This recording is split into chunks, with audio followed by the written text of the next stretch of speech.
Well, President Donald Trump's new budget will cut federal support of the EPA. They're anticipating at least 25% in budget cuts. We're learning today the new budget would remove all funding for the Great Lakes Restoration Initiative. That program provides more than $2 billion into the 8-state region. The Great Lakes Riverkeepers responded today, saying it was crucial to push back against the new budget cuts. They say gutting the EPA would put our drinking water at risk and have a major effect on the local economy here in Western New York. Meanwhile, top lawmakers are split on the new budget. ABC's Stephanie Ramos reports from Washington.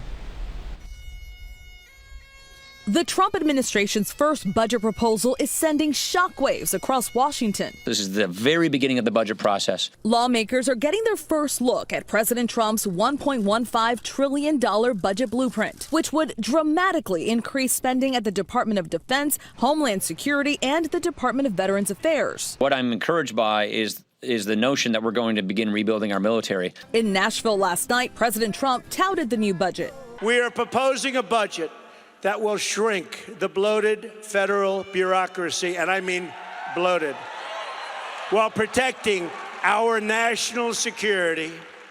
You see what we're doing with our military. Bigger, better, stronger than ever before. Under this proposal, however, there would be huge cuts to the State Department, Environmental Protection Agency, and housing and domestic programs. Top Democrat in the House, Nancy Pelosi, says this budget proposal is a slap in the face of the future. President Trump has shown that he does not value the future of our children and working families. The White House calls this a skinny budget. A complete budget will be released in May. White House Budget Director Mick Mulvaney says it reflects the promises made by President Trump on the campaign trail. An America First candidate, have an America First president, and it shouldn't surprise anybody that we have an America First budget. And as for the GOP's health care replacement plan, the House Budget Committee voted to advance it today. Several conservatives joined Democrats to vote no, and it was the first time Republicans have voted no to repeal and replace Obamacare. Stephanie Ramos, ABC News, Washington. Congressman Chris Collins is speaking out against the president's proposed budget cuts. He says the president has gone too far with cuts to the EPA. Collins says he will fight tooth and nail to restore the program funding.